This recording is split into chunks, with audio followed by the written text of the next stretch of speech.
ఈ ఆత్మతోనూ సత్యముతోనూ ఆయన్ని మనం ఆరాధించుకుందామండి. ఆరాధనకి వెళ్ళే ముందుగా యెషయా గ్రంథము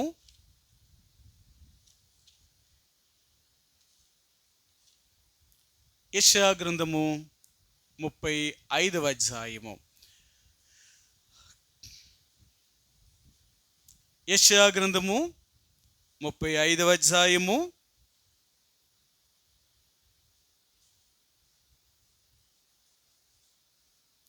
మొదటి వచనాన్ని రెండవ వచనాన్ని ఈ రెండు వచనాలు మాత్రమే చదువుదామండి. ఉత్తర ప్రత్యుత్తర రీతిగా చదువుదాం. నేను మొదటి వచనాన్ని చదువుతాను, మీరు రెండవ వచనాన్ని చదవడానికి ప్రయత్నం చేయండి.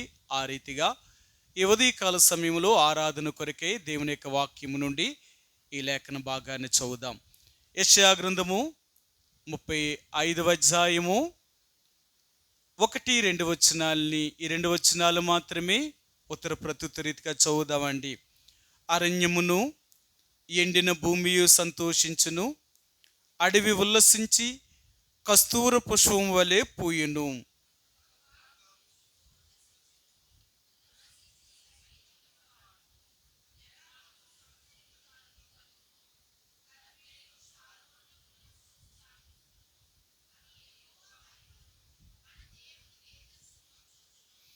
ఈ ఉదయకాల సమయంలో చదవబడిన లేఖన భాగాన్ని దేవుడు దీవించునుగాక. ఆరాధనకి వెళ్ళే ముందుగా ఆరాధన కొరకై మనం ఎప్పుడు కూడా మరి ఎలాగో దేవుణ్ణి ఆరాధించాలి అనే విషయాల్ని మనం చూస్తూ ఉంటున్నాం. ఏదో ఆరాధన అనేది నేర్చుకుంటే వచ్చేది కాదు, ఎవరో చెబితే వచ్చేది కాదు, కానీ ఆరాధన అనేది అనుభవపూర్వకముగా వచ్చేది. ఎందుకంటే దేవుని యొక్క ప్రజలుగా దేవుణ్ణి స్తుతించాలి, దేవుణ్ణి ఆరాధించాలి అంటే అది వారి అనుభవమై ఉండాలన్నమాట. వారి అనుభవంలో ఏమైతే దేవుడు వారి జీవితంలో చేశాడో, వారు దేవుడి ద్వారా ఏమైతే అనుభవించారో దానిని బట్టి మాత్రమే వారు దేవుణ్ణి ఆరాధించగలరు. కానీ లేక ఏదో విన్నదాన్ని బట్టి లేక నేర్చుకున్న దాన్ని బట్టి ఏదో తెలిసిన దాన్ని బట్టి దేవుణ్ణి ఆరాధించడం అనేది అది సరైనది కాదు. దేవుణ్ణి ఆరాధించడము అంటే అది చాలా విలువైనది. కాబట్టి ఈ ఉదయకాల సమయంలో దేవుణ్ణి ఆరాధించే ముందుగా నీవు నేను కూడా ప్రభువు నీ నా జీవితంలో ఏమైతే ఆయన చేశాడో లేక ఆయన ద్వారా మనం ఏమైతే అనుభవించామో దానిని బట్టి దేవునికి మనము కృతజ్ఞతాస్తుతులు లేక ఆయన్ను ఆరాధించవలసిన వారుగా, ఘనపరచవలసిన వారుగా ఉంటున్నామండి. కాబట్టి ఈ ఉదయకాల సమయంలో దేవుణ్ణి ఆరాధించే ముందుగా, అతన్ని ఘనపరిచే ముందుగా యెషయా గ్రంథము 35వ అధ్యాయంలో కొన్ని విషయాల్ని దేవుడు ఈరోజు మనతో మాట్లాడాలి అనుకుంటున్నారు. ఎందుకంటే ఆరాధన దానికోసం అనేది మేము కూడా దేవుడి దగ్గర ఎంతోసేపు కనిపెడితేనే కానీ దేవుడు ఆరాధన కొరకే కావలసిన వర్తమానాన్ని దేవుడు దయచేయడు. వర్తమానము అనేది ఏదో సులువుగా అంటే నేర్చుకునేది అనుకుంటారు. ఎందుకంటే నిజమే, ఈనాడు యూట్యూబ్ రావడం వల్ల కానీ లేకపోతే అనేక రకాలైన మరి దైవజనులైన వారి సాక్ష్యములు లేక వర్తమానములు ఎలా బోధించాలన్న పుస్తకాలు కానీ ఈనాడు కోకొల్లలుగా ఉన్నాయి. ఎందుకంటే ఒక వర్తమానం చెప్పాలి అంటే ఆ వర్తమానాన్ని ముందే వారు ఏం చెప్పాలి అనే దాంట్లో వారు మొట్టమొదటిగానే సిద్ధపడడానికి ప్రయత్నం చేస్తారు. ఎందుకంటే ఈ లోకములో బోధ కొరకై, వాక్యాన్ని బోధించడం కొరకై ఎన్నో బైబిల్ తరగతులు లేకపోతే ఎన్నో బైబిల్ కళాశాలలు ఉన్నాయి. కానీ దేవుడి యొక్క వర్తమానము అనేది అది దేవుడి దగ్గర నుంచి వచ్చేదే కానీ ఒక మనుషుల దగ్గర నుంచి వచ్చేది మాత్రం కాదు.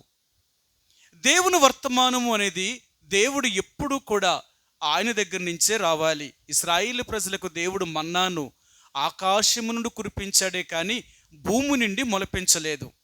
ఇశ్రాయేలు ప్రజల్ని పోషించడం కొరకే దేవుడు ఆహారమును పైనుంచి కురిపించాడు. అలాగే ఆత్మ సంబంధమైన జీవాహారమైన దేవుని వాక్యము అనేది దేవుని యొద్ద నుండి దిగి వచ్చేది. అది భూ సంబంధమైనది కాదు. మీకు ఎన్నోసార్లు చెప్పాను. సరే, ఈరోజు మరలా మీకు ఆ మాట చూపిస్తాను. దేవుని వాక్యము, దేవుని ఆహారము అనేది అది పైనుంచి దిగి వచ్చేదే తప్ప భూ సంబంధమైనది కాదు అనే మాట చూపిస్తాను. యెషయా గ్రంథము 55వ అధ్యాయము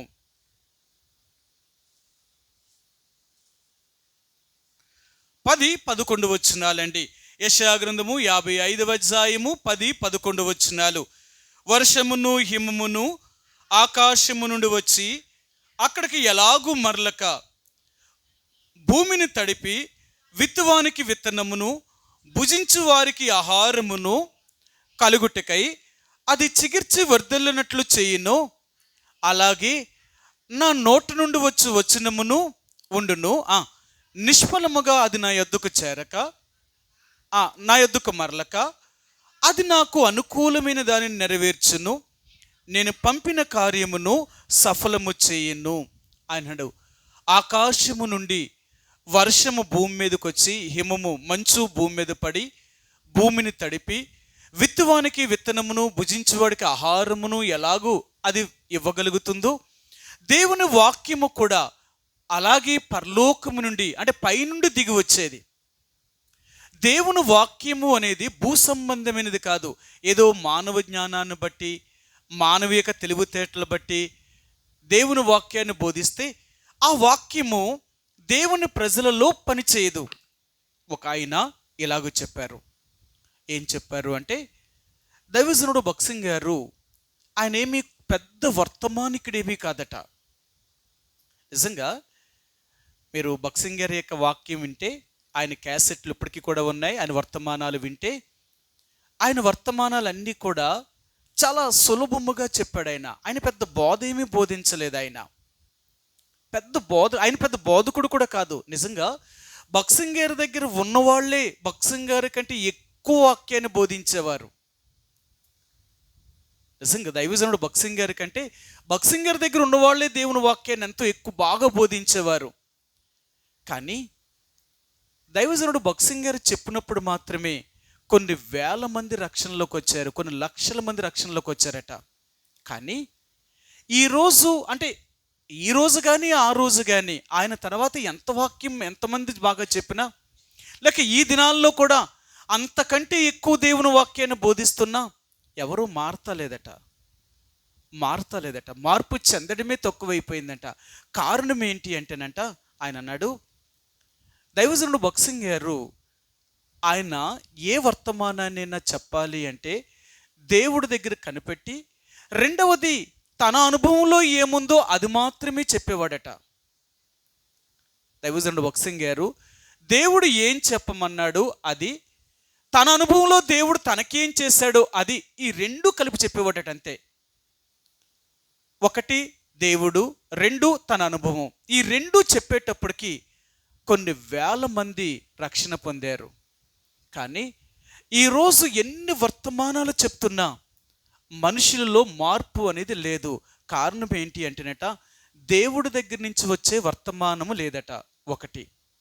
రెండవది, తమ హృదయములో ఉన్న ఆ అనుభవం కూడా, అంటే వారి అనుభవంలో కూడా లేదట. అందుకని వాక్యాన్ని బోధించడము అంటే ముందు నీ అనుభవంలో ఉందా, నువ్వు ఉన్నావా? అలాగా నువ్వు లేకుండా ఎలా బోధిస్తావు?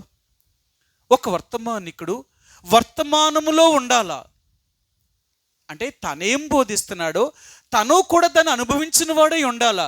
అంతేకాని తను అనుభవించకుండా ఇతరులకు ఎలా చెప్తాడండి? అంటే మీకు ఓ మాట చెప్తాను. వంట చేసే ప్రతి ఒక్కరు కూడా ముందు దాన్ని ఏం చేస్తారు తెలుసా? తన రుచిని చూస్తారు, తన టేస్ట్ చూడాలా లేదా? చాలామంది ఎలా వండుతారు తెలుసా? అన్నీ వేసి కలిపేసేటేసి ఒక్కసారి వడ్డిచ్చేస్తారు. అందులో ఉప్పు సరిపోయిందా, కారం సరిపోయిందా, లేకపోతే మసాలా సరిపోయిందా, ఈ ఏమి ఆటలతో వాళ్ళకి సంబంధం లేదు. వాళ్ళకి ఎంతవరకు సంబంధం? వండేమా పెట్టేమా. అలాగుంటే ఎలాగుంటుంది అంటారు? తినే వాళ్ళకి ఎలాగుంటుంది అంటారు? ఒళ్ళు మండిపోద్ది అనమాట. తినే వాళ్ళకి ఎలాగుంటుంది అంటే ఒళ్ళు మండిపోద్ది అనమాట. ఏటి ఇంత ఖరీదు తెచ్చినప్పుడు కూడా ఇలాగే వండితే ఇంకెందుకు? అసలు అందులో ఉప్పు సరిపోయిందా, కారం సరిపోయిందా, మసాలా సరిపోయిందా, అవన్నీ ముందు ఎవరు చూడాలా? వండేవాళ్ళు చూడాలా. అవి చాలలేదంటే ఇప్పుడు ఏం చేయాలి? మళ్ళీ కలపాలి. అంతేగాని నేనేమీ చేయకుండా వండేస్తాను తినేస్తాను అంటే అది ఎలా కుదురుతుంది? ఒక దేవుని సేవకుడు కూడా, అంటే వర్తమానం బోధించేవాడు కూడా ముందు ఏం చేయాలా? ఆడికి ఉండాలి ఆ అనుభవం. ఆ అనుభవం లేకుండా నేను చెప్పేసేనా, వాళ్ళు వినేసారా, వాళ్ళు పోయారా అలాగనుకుంటే వాళ్ళు ఎప్పటికీ మార్పు చెందరు, అభివృద్ధి చెందరు. అందుకని వర్తమానము అనేది ముందు వీరు కనిపెట్టాలా. మీరు చూడండి, నన్ను ఒక ఆయన ఇలాగ అడిగాడు, బెదరగారు మీకు ఏమైనా వంట వచ్చా అని అడిగాడు. ఆయనకి నేనెవరినో తెలియదు, నేనెవరినో ఆయనకి తెలియదు. అదేమన్నా అలాగే అడిగారు మీరు అన్నాను. అప్పుడు ఆయన అన్నాడు, మీరు అన్ని బాగా వాక్యాన్ని బాగా చెప్తున్నారు, మీరు వాక్యాన్ని బాగా చెప్తున్నారు. వాక్యాన్ని ఇంత బాగా చెప్పాలి అంటే ఆడన్నీ వండేవాడై ఉండాలట. అప్పుడు ఆయన చెప్పాడు, మన సహవాసంలో గొప్ప బోధకులందరూ కూడా ముందు వంట నేర్చుకున్న వాళ్ళే అని చెప్పాడు ఆయన. చాలా పెద్ద ఆయన. ఎవరు బాగా వంట చేస్తారట వాళ్ళు బాగా వాక్యం చెప్తారట. ఎవరు బాగా వంట చేస్తారో వాళ్ళు బాగా వాక్యం చెప్తారట. ఎందుకు అలా చెప్తారు అంటే వీళ్ళకి ఏమొచ్చట, బాగా వండడం వచ్చట వీళ్ళకి. అంటే ఆయన ఏమన్నాడంటే, అంత నేర్పరతనము కావాలి అంటే అంత చక్కగా దాన్ని తీర్చిదిద్దుతారట.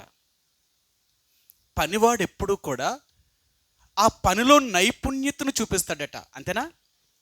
అందరూ పని చేస్తారు, కానీ నిజమైన పనివాడు తన నైపుణ్యతను చూపించాలా. ఆ నైపుణ్యతను చూపించాలి అంటే వాడు ఆ పని నేర్పరతనము కలిగిన వాడై ఉండాలన్నమాట. దేవుని వర్తమానికుడు అనేవాడు మొట్టమొదటిగా దేవుడి దగ్గర నుంచి ఏమి దేవుడు చెప్పాలనుకుంటున్నాడో అది తెలుసుకోవాలా. రెండవది దానికి ఈయన ఎలాగున్నాడో దాన్ని చూసుకోవాలా. అలా లేకుండా దేవుడు ఆ వాక్యమును ఫలింపచేసేవాడు కాదు. కారణం ఏంటంటే దేవుని వాక్యము అభివృద్ధి చెందాలి అంటే, దేవుని వాక్యము బోధించాలి అంటే అది అనుభవపూర్వకముదై ఉండాలన్నమాట. అందుకనే దైవజనుడు భక్సింగ్ గారు ఆ దినాలలో అలాగ బోధించేవాడు.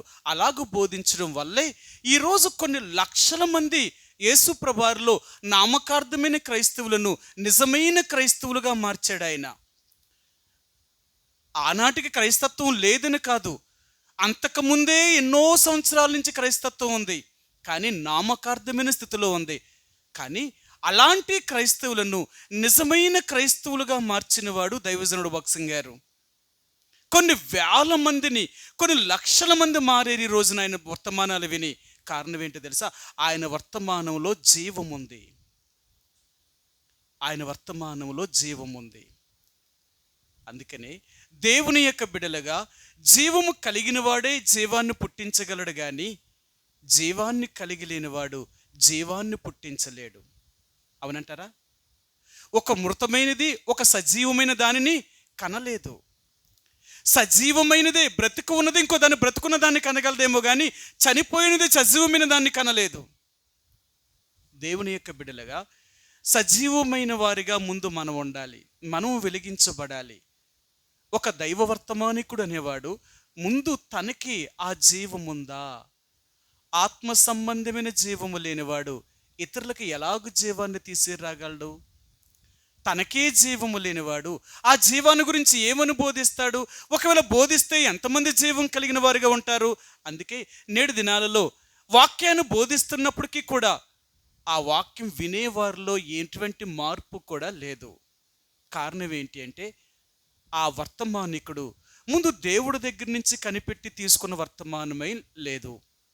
రెండవదిగా తన అనుభవంలో అలాగ ఉన్నాడా అంటే దేవుణ్ణి అలాగా అనుభవించలేదు.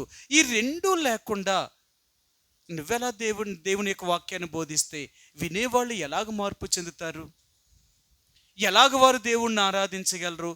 దేవుళ్ళో వారు ఎలాగ ఆత్మీయంగా ఎదగలరు? కాబట్టి దేవుని యొక్క ప్రజలుగా దేవుని యొక్క వాక్యము అనేది అది పరసంబంధమైనది, జీవాహారము పైనుండి దిగి వచ్చేది. ఎప్పుడైతే ఆ వాక్యాన్ని తింటారో ఆ జీవవాక్యాన్ని అనుభవించే ప్రతి ఒక్కరూ కూడా వారిలోనికి యేసు ప్రభు యొక్క జీవము అనేది ప్రవేశించగలుగుతుంది. ఆ జీవము ఎప్పుడైతే వారిలో ప్రవేశించగలుగుతుందో ఆ జీవము మరొకరికి వెలిగించగలుగుతుంది. ఉదాహరణగా మీకు ఒక మాట చెప్తాను.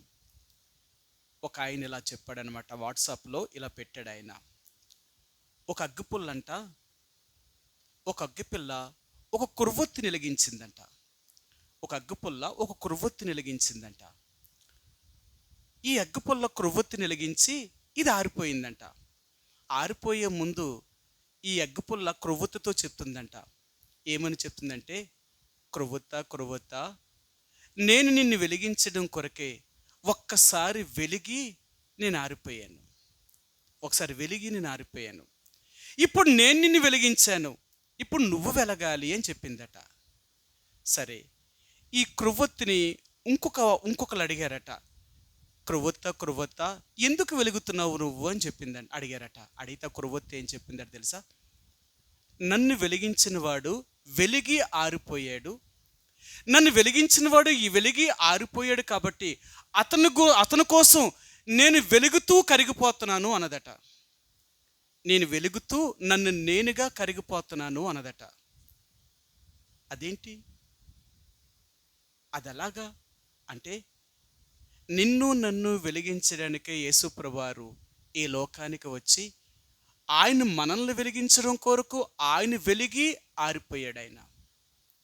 ఆయన మనల్ని వెలిగించి ఆయన వెళ్ళిపోయాడు. ఇప్పుడు వెలిగే మనం ఏం చేస్తున్నాం?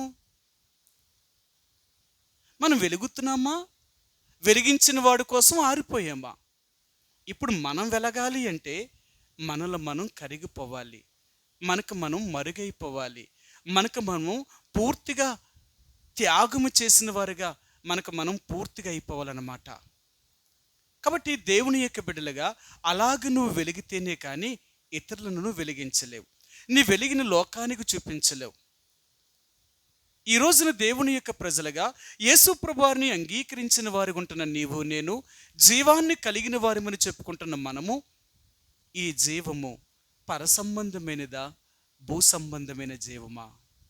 ఏ జీవాన్ని కలిగి ఉన్నాం? పరసంబంధమైన జీవాన్నే కానీ మనం కలిగి ఉంటే ఈ పరసంబంధమైన జీవము పరలోకము నుండి ప్రతిరోజు పడుతుందన్నమాట.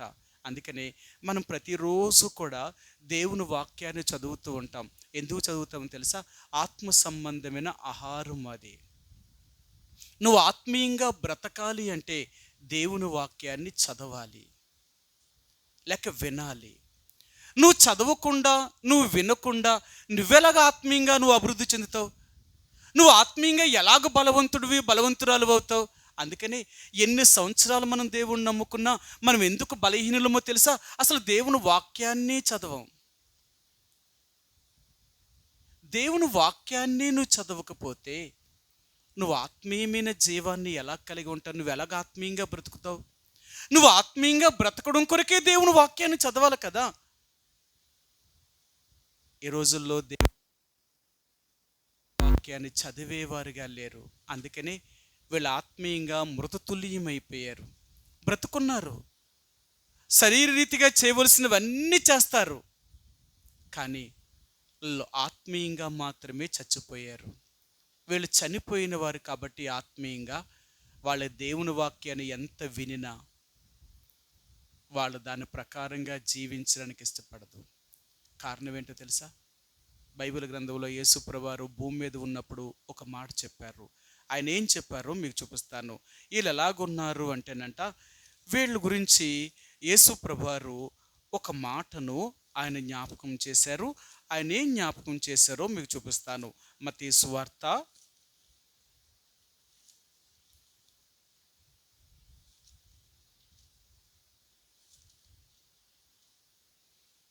'యేసు ప్రభువారు ఈ భూమి మీద ఉన్నప్పుడు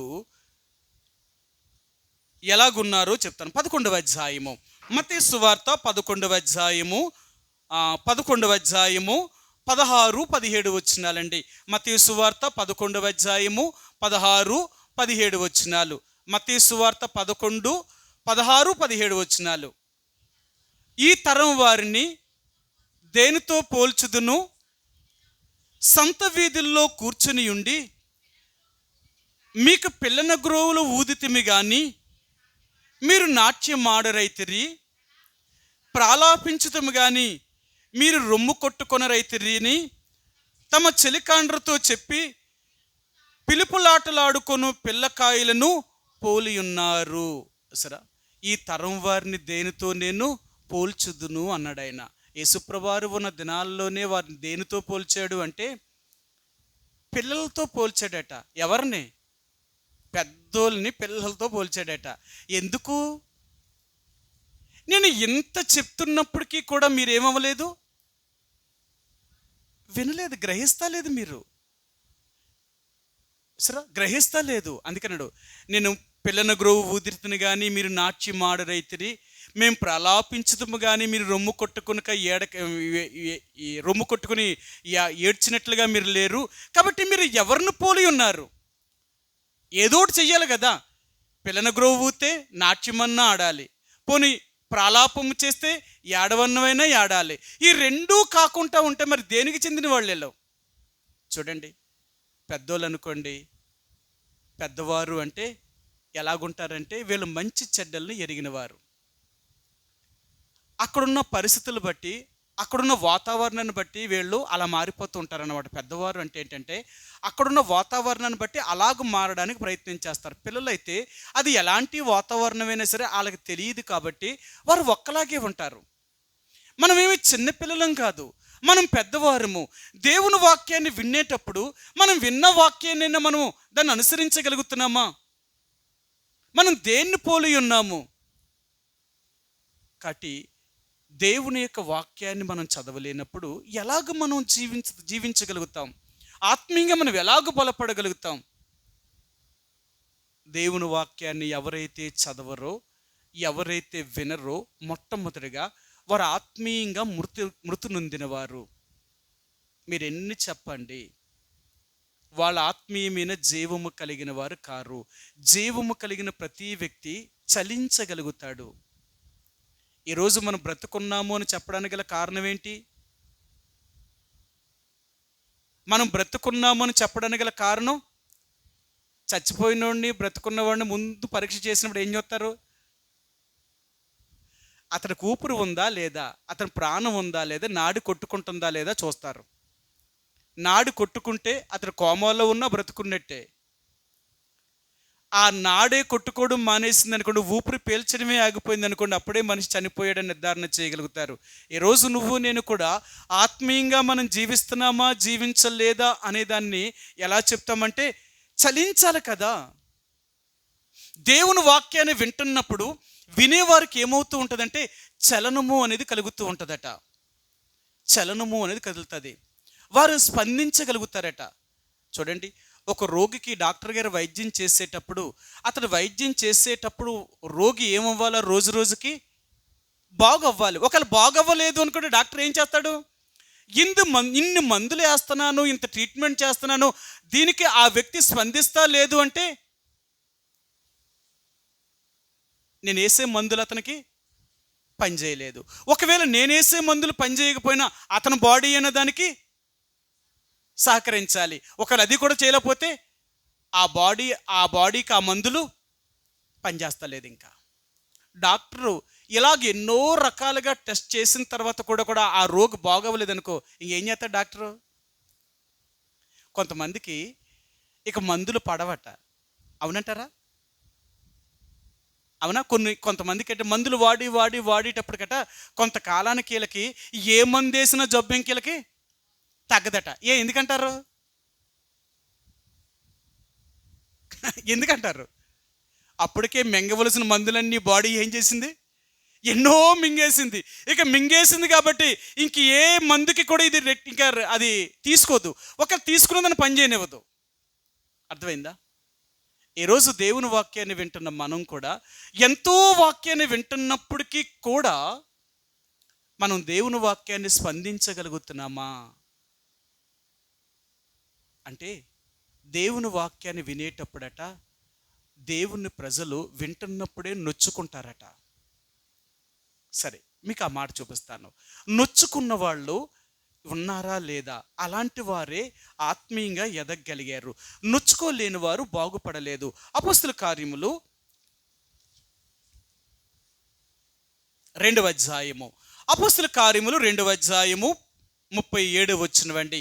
2:37. వారు ఈ మాట విని హృదయములో నొచ్చుకొని, చూసారా,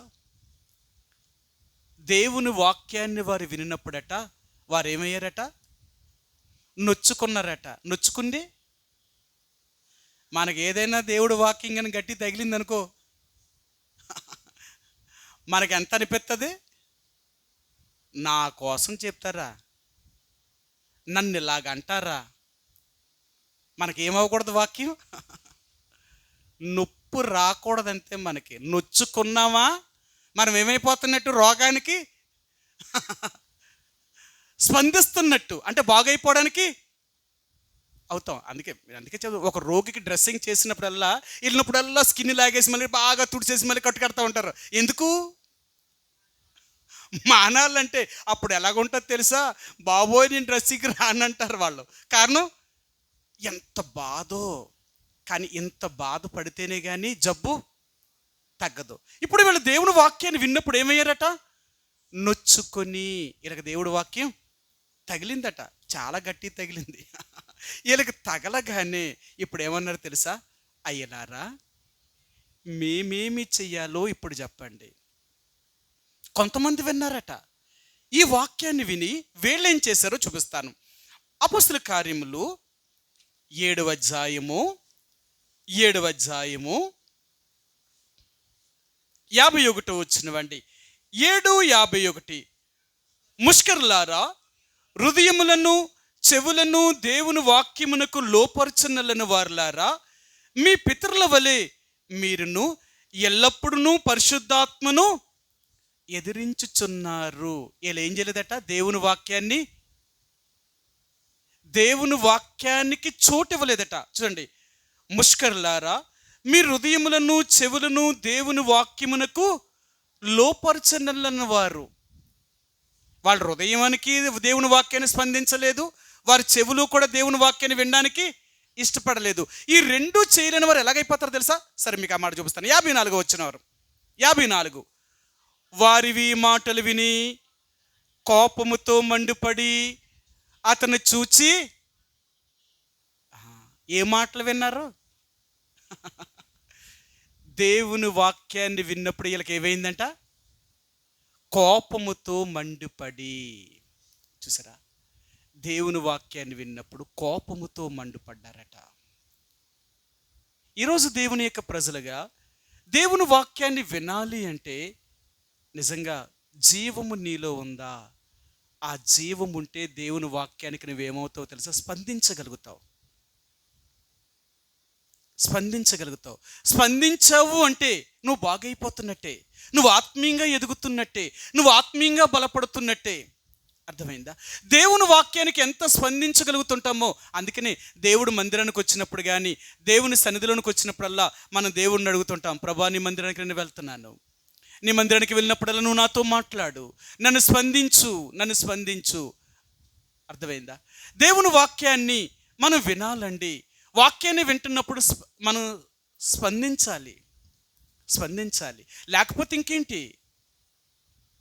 ఎందుకంటే మేమేమి కూడా ఒకప్పుడు మీలాంటి విశ్వాసులమే. మేమేమో సేవకులంటే పరలోకం నుంచి దిగొచ్చిన వాళ్ళు ఎవరో కాదు ఇక్కడ. ఒకప్పుడు మేము కూడా మీలాంటి విశ్వాసులమే. మేము మీలాగే మందిరంలో ఎన్ని చేసామో. అర్థమైందో? మేము కూడా అప్పుడు ఒక మందిరంలో విశ్వాసులుగానే ఎన్నో సంవత్సరాలు విశ్వాసులుగానే కొనసాగాం. తర్వాత దేవుడు పిలవడం వల్ల, దేవుడు తను ఏర్పరచుకోవడం వల్ల, దేవుని యొక్క సేవ దేవుడు మాకు పిలిచిన దాన్ని బట్టి సమస్తాన్ని వదిలిపెట్టి దేవుని సేవ కొరకే తమ్మును తాముగా ప్రతిష్ఠించుకొని బయటకు వచ్చాం. అర్థమైందా? ఒకప్పుడు దేవుని మందిరానికి వెళ్ళినప్పుడల్లా మేము ఇలాగ దేవుని ప్రార్థించేవాళ్ళం. అప్పుడు ఎంతలా చెప్పేవారు అంటే దేవుని వాక్యాన్ని, ప్రభువా నీ మందిరానికి నేను వెళ్తున్నాను అంటే నువ్వు నాతో మాట్లాడు. మీరు చెప్తే నమ్మరు. నేను బైబిల్ కొన్న మొదటి రోజుల్లో 1987 సంవత్సరంలో, ఆ రోజుల్లో నాకు బైబిల్ 40 రూపాయల బైబిల్ అనమాట. కొత్త నిబంధన, పాత నిబంధన 2 బైబిళ్ళు, చాలా మంచి బైబిల్. ఆ రోజుల్లో 40 రూపాయలు. 1987 సంవత్సరంలో. ఆ రోజుల్లో ఒక బైబిల్ కొనడం అంటే చాలా కష్టం. ఎందుకంటే చాలా అంత డబ్బు ఉండేది కాదు. అంత పనులు దొరికేవి కాదు, చాలా కష్టం. ఒకసారి నేను మా అమ్మగారికి నేను చెప్పాను, అమ్మా ఈ సంవత్సరం నాకు బట్టలు వద్దు కానీ నాకు బైబిల్ కొనమ్మా, నాకు బైబిల్ కొను, నాకు బట్టలు వద్దు, ఈ సంవత్సరం నా బట్టలు కొనకుండా బైబిల్ కొంటే చాలు నాకు. సరేరా నీకు బైబిల్ కొంటాను. అలా 1987 సంవత్సరంలో నా 12వ ఏట నా బైబిల్ నేను కొనగలిగాను. మా అమ్మ నాకు కొనిచ్చింది. ఈ రోజుల్లో పుట్టే పిల్లలు ఇంకా గర్భంలో ఉండగానే బైబిల్ కొని పక్కనెట్టేస్తున్నాం. ఎందుకు? వాళ్ళు పుట్టగానే నీ బైబిల్ ఇదిగోరా అప్పుడే కొన్నాను నేనని చెప్పేస్తున్నాను. ఎందుకంటే ఇప్పుడు మన దగ్గర అంత ఉంది. కానీ ఆ రోజుల్లో చాలా కష్టం. మీరు చెప్తే నమ్మరు, నా 12వ ఏట నేను 7th క్లాస్ చదువుతున్నప్పుడు నేను బైబిల్ చదవడం ప్రారంభించాను. మొట్టమొదటిసారి, అంటే చిన్నప్పటి నుంచి నేను సండే స్కూల్ స్టూడెంట్నే.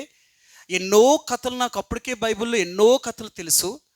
ఎన్నో విషయాలు, ఎన్నో వాక్యాలు కంఠస్థ పట్టేవాళ్ళం, ఎన్నో VBSలకు వెళ్ళేవాళ్ళం, ఎన్నో కథలు అన్నమాట. తెలియకుంటే ఏమీ లేదు, అప్పటికే బోర్డు తెలుసు నాకు. కానీ బైబిల్ నేను నా అంతటి సొంతంగా నేను బైబిల్ చదవడం, బైబిల్ నాకు కొనివ్వడం అప్పుడు మాత్రమే. మీరు చెప్తే నమ్మరు, నేను బైబిల్ అదే మొదటిసారి చదవడం 1987 సంవత్సరంలో నేను బైబిల్ చదవడం ప్రారంభించాను. ఆది కాండము దాటి నిర్గమాకాండంలోకి వచ్చాను. నిర్గమాకాండంలోకి వచ్చినప్పుడే మొట్టమొదటిసారి నేను బైబిల్ చదివినప్పుడే దేవుడు ఆ రోజుల్లోనే నాతో మాట్లాడాడు. ఆయన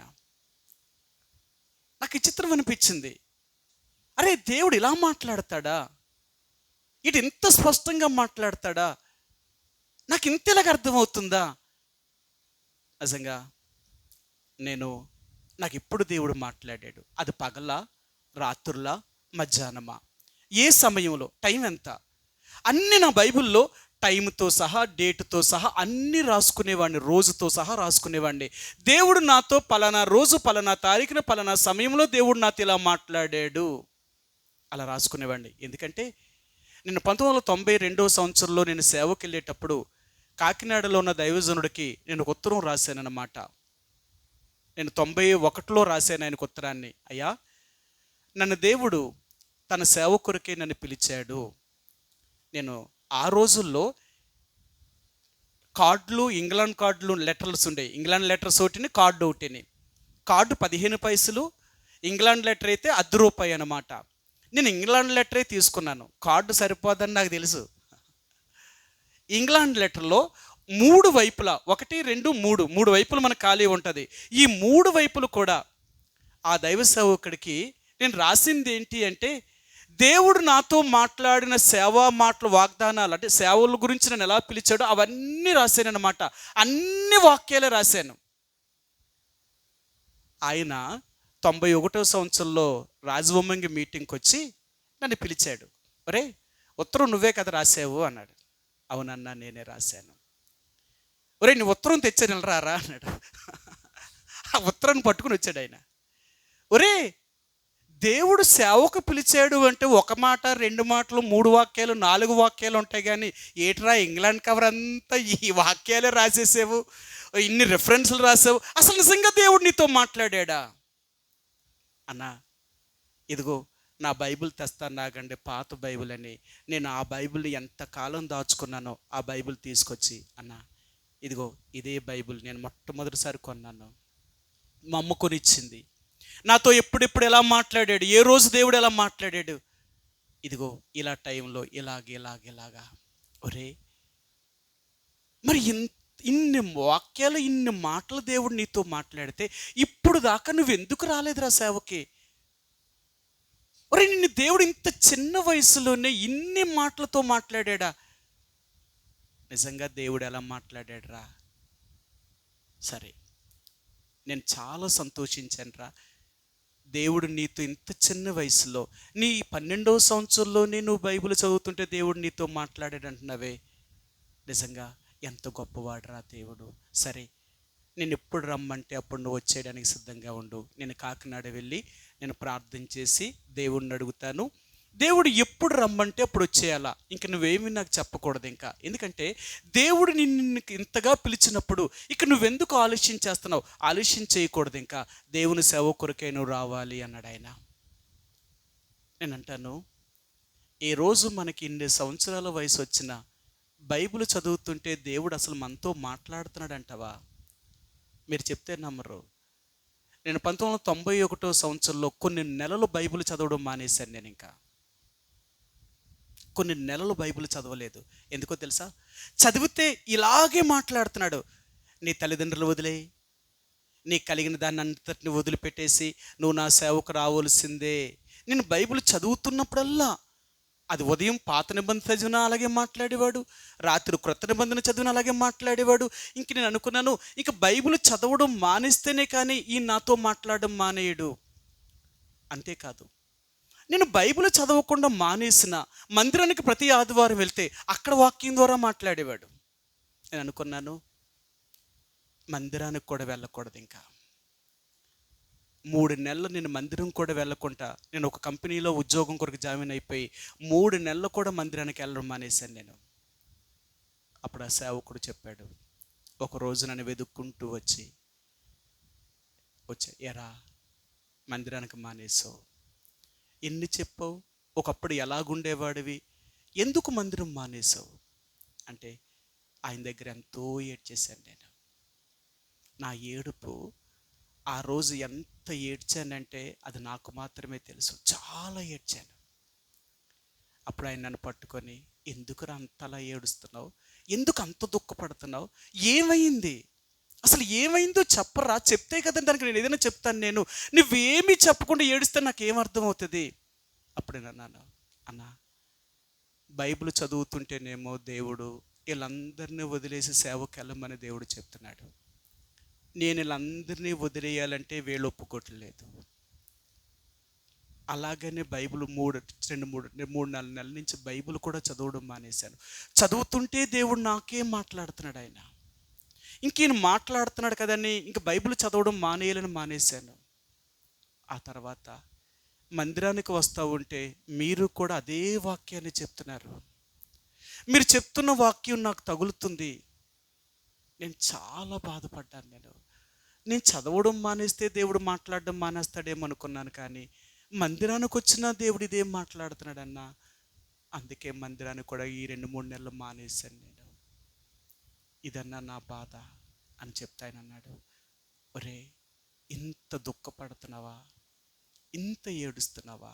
అప్పుడు ఆయన చెప్పాడు, ఒరే నువ్వే కాదురా, దేవుని సేవ కొరకే పిలువబడిన ప్రతి ఒక్కడు కూడా మొదట ఇలాగే నలపబడతాడు. ఇటు కుటుంబముతోటి, ఇటు దేవుడితోటి. నువ్వే కాదురా, నేను కూడా దేవుని సేవకు వచ్చినప్పుడు ఇలాగే నలిగాను. ఎంత ఏడ్చానో, ఇప్పుడు నువ్వెంత ఏడుస్తున్నావో ఒకప్పుడు నేను నీలాగే ఏడ్చాను రా, నీలాగే ఏడ్చాను. అలాగ దేవుని సేవకు బయటకు వచ్చానని అప్పుడు ఆయన నన్ను ఎంత వాక్యంతో ఆదరించి నా కొరకు ప్రార్థన చేసి ధైర్యంగా ఉండు, అలాగని బైబిల్ చదవడం మానొద్దు, దేవుడు మందిరాన్ని విడిచిపెట్టొద్దు. కారణం ఏంటో తెలుసా?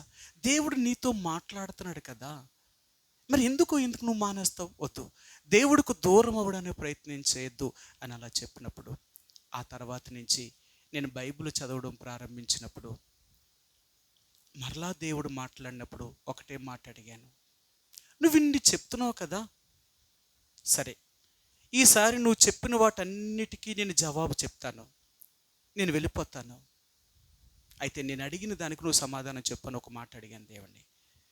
నీ తల్లిదండ్రులు వదిలే, నీ కలిగిన దాన్ని వదిలే, నీ అన్నదమ్ముల్ని, నీ అక్క చెల్లెని వదిలే, నేను నీ కొరకు నేను పిలుచుకున్నాను కాబట్టి నువ్వు భయపడవద్దు, ధైర్యంగా నువ్వు సమస్తాన్ని విడిచిపెట్టి నా దగ్గరికి రా అని నువ్వు చెప్తున్నావు కదా. ఇవన్నీ మాట్లాడుతున్న దేవుడివి, నేను ఒక్క మాట అడుగుతాను, ఆ మాట నాతో చెప్పు.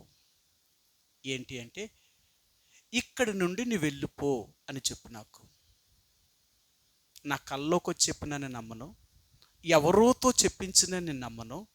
ఎందుకంటే నువ్వు దేవుడు కదా, ఇంతకాలం వాక్యంతో నాతో మాట్లాడినాడు కదా, ఇప్పుడు కూడా నాకు వాక్యంతోటే మాట్లాడాలా, ఇప్పుడు కూడా నువ్వు వాక్యంతోటే మాట్లాడాలా. అలా మాట్లాడితేనే నేను వస్తాను, ఇక్కడి నుంచి వెళ్ళిపోతాను, లేదు నేను వదిలిపెట్టను. నేను జనవరిలో దేవుడితో ఇదే వాదం ఆడాను. ఆ సంవత్సరం నా వాగ్దానం కూడా యెషయా గ్రంథం 41:10 వచనాలన్నమాట. భయపడకము, నేను నీకు దేవుడినై ఉన్నాను అనే మాట అన్నమాట. ఆ సంవత్సరం వాగ్దానం తీసుకున్నాను. సరే, భయపడవద్దు, నేను నీకు దేవుడిని అని చెప్తున్నావు కాబట్టి నేను ఒప్పుకుంటాను, కాదంటలేదు. కానీ ఇక్కడి నుంచి నన్ను వెళ్ళిపోనే మాట చెప్పు.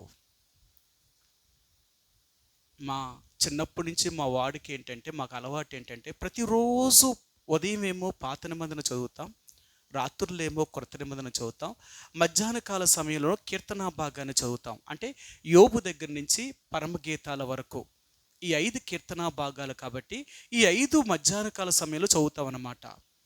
కాబట్టి ఉదయం చదువుతున్నాను, రాత్రి చదువుతున్నాను, నాకు తెలుసు ఎక్కడి నుంచి నువ్వు వెళ్ళిపోనే మాట బైబిల్లో ఎక్కడుంటుంది, నేను అడిగిన మాట ఎక్కడుంటుంది, అది ఎలాగుంటుంది నాకు తెలుసు. అది లేదనే మాట నాకు తెలుసు కాబట్టి అది నాకు దొరకదు. ఇక్కడి నుంచి నేను వెళ్ళను. నేను జనవరిలో దేవుడు నా మాట అడిగాను, ఒక్క నెల తేడా, అంటే ఫిబ్రవరి జరిగింది, మార్చిలోకి వచ్చాను. అప్పుడు నేను మత్తయి సువార్త మళ్ళీ పాత నిబంధన కొత్త నిబంధన అంతా చదివేసి మళ్ళీ మత్తయి సువార్తలోకి వచ్చాను. మత్తయి సువార్తని స్టార్ట్ చేసేటప్పుడు జనవరి నుంచి మళ్ళీ ఫిబ్రవరి కల్లా నేను మార్కు సువార్త, మత్తయి సువార్త 2 అధ్యాయాలు చదివేసి లూకా సువార్తలోకి వచ్చేసాను నేను. సరే, లూకా సువార్తలోకి వచ్చినప్పుడు దేవుడు నాతో ఎలాగ మాట్లాడాడో చూపిస్తాను మీకు. లూకా సువార్త 14వ అధ్యాయము, క్షమించండి 13వ అధ్యాయము, 13వ అధ్యాయము 31వ వచనమండి. లూకా సువార్త 13వ అధ్యాయము 31వ వచనం. ఆ గడియలోనే కొందరు పరిసయ్యులు వచ్చి, నీవిక్కడి నుండి బయలుదేరి పొమ్ము. ఈ అధ్యాయం అంతా చదివేశాను, 13వ అధ్యాయం అంతా చదివేశాను రాత్రి, నా డైలీ పోర్షన్ కాబట్టి. ఈ అధ్యాయం చదివేశాను కానీ నాకు ఒక్క మాటే నా హృదయానికి తగులుతుంది, నీవిక్కడి నుండి బయలుదేరి పొమ్ము. ఎన్నో మాటలు ఉన్నాయి బైబిల్లో, కానీ ఏ మాట తగులుతా లేదు, ఇక్కడి నుండి నువ్వు వెళ్ళిపో. నా గుండె ఆగిపోయిందనమాట. నేను మళ్ళీ ఇంకొకసారి ఎన్నిసార్లు చదివానో, నువ్వు ఇక్కడి నుండి వెళ్ళి, అదే మాట నాతో మాట్లాడుతుంది. నువ్వు అడిగావు కదా. ఎప్పుడైతే ఈ మాట నాకు ఇంకా నన్ను నిద్రపోనివ్వలేదు ఆ రాత్రి అంతా, ఎంత ఏడ్చానో, ప్రభువా ఇక నేను వెళ్ళిపోవాలి, తప్పదు ఇంకా. అయితే నేను వెళ్ళిపోవడానికి మార్గాన్ని సరళం చేయి, ఇంకింతే, ఇంక నేనేమీ చెప్పలేను. నేను అడిగింది నువ్వు చెప్పావు, ఇక నేను ఉండడానికి అర్హత నాకు లేదు. అర్థమైందా? దేవుడు అలాగ మాట్లాడే దేవుడు. నిజంగా ఆ మాట్లాడే దేవుడితో నీకున్న అనుబంధం ఏంటో తెలుసా? అసలు నువ్వు బైబిల్ చదువుతున్నావా? ఆ దేవుడు నీతో మాట్లాడుతున్నాడా? మాట్లాడితే ఎలాగెందుకుంటాం మనం? మాట్లాడితే ఎలాగెందుకుంటాం మనం? దేవుడు అంటాడు, దేవుడట బాలుడైన సమూయేలుతో మాట్లాడాడట. ఒక చిన్న పిల్లవాడితో కూడా మాట్లాడిన దేవుడు ఈరోజు మనతో మాట్లాడుతున్నాడా? ప్రతిరోజు వాక్యాన్ని నువ్వు చదువుతుంటే నీతో ఎందుకు మాట్లాడ్డు దేవుడు? ఎందుకు మాట్లాడ్డు? అందుకన్నాడు, ఈ వాక్యము జీవాహారం అన్నమాట, అది పరలోకం నుండి దిగి వచ్చే ఆహారము. అందుకని బైబిల్ గ్రంథంలో ఒక మాట అన్నాడు, ఈ మన్నాను తినియు మన పితరులు చనిపోయారు, కానీ ఈ ఆహారము తినివాడు ఎల్లప్పుడూ జీవిస్తాడట. దేవుని వాక్యమనే ఆహారము భుజించేవాడు వాడు ఎల్లప్పుడూ జీవము కలిగిన వాడే. ఒకవేళ శరీరం మరణించిన ఆత్మలో మాత్రం ఎప్పుడూ జీవము కలిగిన వాడే. దేవుని యొక్క బిడ్డల యొక్క జీవము అలాగ నిలిచి ఉంటుంది. అది అవునా కాదా అనేది మీకు మాట చెప్తాను. మీకు ఎలీషా మరణించిన తర్వాత అతను సమాధి చేసేశారు. అప్పటికే సంవత్సరం అయిపోయింది సమాధి చేసి. ఒక రోజున మరలా ఇశ్రాయేలు ప్రజలు ఒక ఆయన చనిపోతే అతను సమాధి చేయడానికి మోసుకొని వెళ్తున్నారు ఒక శవాన్ని. అప్పుడు వీళ్ళ మీదకి సిరియనులు యుద్ధానికి వచ్చినప్పుడు వీళ్ళు భయపడిపోయి ఏం చేశారంటే, ఆ శవాన్ని ఎలీషా కొరకు, అంటే ఎలీషా సమాధి చేసిన ఆ సమాధిని తవ్వి ఆ సమాధిలో ఈ శవాన్ని పెట్టారట. ఈ శవాన్ని ఎలీషా యొక్క సమాధిలో ఉన్న ఆ శవానికి తగలగానే ఈ చచ్చిపోయిన శవం అంట లేచి జీవము కలిగిందంట. అవునా?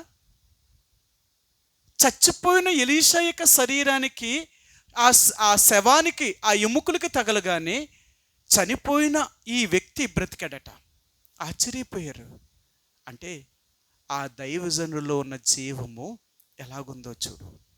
అందుకనే యేసుప్రభువారిని ఎలీషాతో ఎందుకు పోలుస్తారు అంటే, ఎలీషా యేసుప్రభువారికి సమరూపము కలిగినవాడు, సమపోలిక కలిగినవాడు. యేసుప్రభు యొక్క జీవము తనలో ఎలాగుందో ఆనాడు ఎలీషాలో కూడా జీవం అలాగే ఉంది. దేవుని యొక్క బిడ్డలుగా నీవు నేను సజీవులము, మనం జీవించుచున్న వారము ఎక్కడ? ఆత్మలో. మనం ఆత్మలో జీవించేవారమైతే అసలు బైబిల్ ప్రతిరోజు చదువుతున్నావా? నువ్వు బ్రతకడానికి గల కారణమే వాక్యము. ఆ వాక్యాన్నే చదవకపోతే నువ్వు ఆత్మీయంగా ఎలా బ్రతుకుతావు? అందుకనే దేవుని వాక్యము అనేది పరసంబంధమైనది. ఆ మన్నా ఎప్పుడూ ఫ్రెష్గా పడుతూ ఉంటుందట, ఎప్పుడూ క్రొత్తదిగానే ఉంటుందట, అది ఎప్పుడూ పాతదవ్వదు. కాబట్టి దేవుని బిడ్డలుగా దేవుని వాక్యాన్ని మనం ఎంత చదువుతూ ఉంటామో, ఎంత వింటూ ఉంటామో, ఈ వాక్యము మనలోనికి జీవాన్ని తీసుకుని వచ్చేదనమాట. మనల్ని బ్రతికేలాగా చేసేది ఈ వాక్యము. ఎవరైతే జీవము కలిగి ఉంటారో వారే దేవుణ్ణి ఆరాధించగలరు. అందుకని ఒక దేవుని వర్తమానాన్ని అందించే ఒక దేవుని దైవజనుడు ముందు ఈయన తన జీవితంలో అలాంటి అనుభవాన్ని ఆయన అనుభవించాడా? తను ఏం బోధించాడో, దేవుడు తనకేం చెప్పమన్నాడో అలాగే ఈయన ఉన్నాడా? ఈయన లేకుండా బోధిస్తే ఆ బోధించే బోధ ఎవరినీ మార్చలేదు. ఒక్క దీపం వెలిగించు అంటే ఆ వెలిగే దీపముతో ఎన్ని వందల దీపాలనైనా వెలిగించవచ్చు. ఆ దీపమే, వెలిగించే దీపమే ఆరిపోతే ఇంకే దీపం వెలుగుతుంది? ఆ దీపం వెలగాలి అంటే ముందు తన్ను తాను సిద్ధపరచుకోవాలి. తన్ను తాను సిద్ధపరచుకోకుండా ఈ ఆహారాన్ని లేక ఇతరులను వెలిగించలేడు. అందుకని ఆనాడు దైవజనుడు దేవుని వాక్యాన్ని బోధించాలి అంటే ముందు తన్ను తాను సిద్ధపరచుకున్నాడు. ఆయన నేనున్నానా? నేను అలాగ లేకుండా నేను ఎలా బోధిస్తాను ప్రభువా? ముందు నేను లేను కదా, నన్ను ముందు అలాగ సిద్ధపరచు. నేను లేకుండా నేను ఎలా బోధిస్తాను చెప్పు. దేవుని బిడ్డలారా, దేవుని వర్తమానం నీవు వింటున్నప్పుడు నుచ్చుకొని నీలో ఆ కదలిక రావాలి. ఆ కదలిక ఎప్పుడైతే వస్తుందో అప్పుడే నువ్వు ఆత్మీయంగా జీవము కలిగిన వ్యక్తివి. లేకపోతే యేసుప్రభువారు ఉన్న దినాల్లో దేవుడు చెప్పాడు, నేను పిల్లన గ్రోవులు ఊదితమే కానీ మీరు నాట్యం ఆడరైతిరి, మేము ప్రాలాపించేమో కానీ మీరు ఏడవరైతిరి. కాబట్టి మీరు దేనితో పోల్చుదును? మీరు దేనిని గ్రహించలేని పిల్లకాయలను పోలి ఉన్నారు. మీకేమీ తెలియదు. ఏడవడము మీ చేత కాలేదు, నవ్వడము మీ చేత కాలేదు. అంటే నవ్వడము ఏడవడము చేత కానిలో ఎవరు తెలుసా? ఎవరు? చచ్చిపోయిన వాళ్ళు అంటున్నారు. నవ్వడం ఏడవడం కూడా కొంతమంది తెలియదట. వాళ్ళు ఎవరో తెలుసా? మానసిక జబ్బు ఉన్నవాళ్ళు. అవునా? మానసిక జబ్బు ఉన్న వాళ్ళు ఎలాగుంటారు? ఒకవేళ అమ్మే ఏడుస్తుంది అనుకో, ఈ నవ్వుతూ ఉంటాడు. ఆడికి మానసిక స్థితి సరిలేదు. ఒకవేళ నవ్వుతూ ఉందనుకో, ఈడు ఏడుస్తూ ఉంటాడు. అర్థమైందా? ఆ నవ్వుకి ఏడుపుకి కూడా అర్థం తెలియని వాడే ఒక మానసిక వ్యాధి కలిగిన వాడు. దేవుని బిడ్డలారా, దేవుని వాక్యాన్ని వింటున్నాం, స్పందించగలుగుతున్నామా? నొచ్చుకోగలుగుతున్నామా? ఆ వాక్యానికి మనం స్పందించగలిగితే, నొచ్చుకోగలిగితే మనం మార్పు చెంది నిజంగా దేవుడితో మన సహవాసము చేసేవారము, ఆయనతో సహవాసం కలిగిన వారుగా ఉండగలుగుతాం. ఆయనతో నీకు ఎప్పుడైతే సన్నిహిత సంబంధ భావం కలిగి ఉంటావో అప్పుడే ఆ దేవుడు నీకున్న సమస్తాన్ని తీర్చగలిగిన వాడు, ఆత్మీయంగా నిన్ను ఉజ్జీవింప చేయగలిగిన వాడు. కాబట్టి ఈ ఉదయకాల సమయంలో మనం దేవుణ్ణి ఆరాధించే ముందుగా ఇది నీ అనుభవమై ఉండాలా. ఆరాధన అనేది నేర్చుకునేది కాదు, ఒకరు చెప్తే వచ్చేది కాదు, చూస్తే వచ్చేది కాదు. ఆరాధన అనేది నీ అనుభవపూర్వకముగా రావాలి. మేము బైబిల్ గ్రంథంలో చదువుతుంటే సమూయేలు రాసిన 2వ గ్రంథము 22వ అధ్యాయములో రాజైన దావీదు దేవుణ్ణి ఆరాధించడం ప్రారంభించాడు. ఈ అధ్యాయాని కంటే ముందే నిర్గమాకాండం 15వ అధ్యాయములో ఇశ్రాయేలీలు యొర్దాను నదిని దాటిన తర్వాత వారు దేవుణ్ణి ఆరాధించారు. అది ఇది ఈ 2 అధ్యాయాలు చూస్తే ఇద్దరూ ఒకేలాగా అనుభవపూర్వకంగా దేవుణ్ణి ఆరాధించారు. ఇద్దరు అనుభవపూర్వకంగా ఆరాధించారు.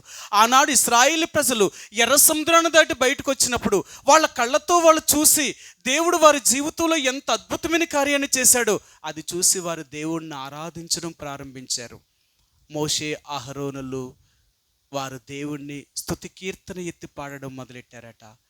ఆనాడు మిరియాము ఒక ప్రవక్తని, ఆమెతో పాటు అనేక మంది స్త్రీలు తంబూరాలను, సితారాలను, మరి వాయిద్యములు వాయిస్తూ వారి నాట్యం ఆడుతూ దేవుణ్ణి స్తుతిగానము చేసి దేవుణ్ణి ఆరాధించారు. ఎందుకంటే ఇంత గొప్ప కార్యం చేశాడే నా దేవుడు, ఇంత గొప్ప కార్యం చేశాడే మా దేవుడు, ఎవ్వరూ చేయలేని కార్యాన్ని చేసిన దేవుణ్ణి మేము ఎంత దేవుణ్ణి ఆరాధించాలి. ఈరోజు దేవుణ్ణి ఆరాధించాలంటే ఆయన నా జీవితంలో చేసిన కార్యాలను బట్టి ఆయన్ని ఆరాధించవలసిన వారుగా ఉంటున్నామండి.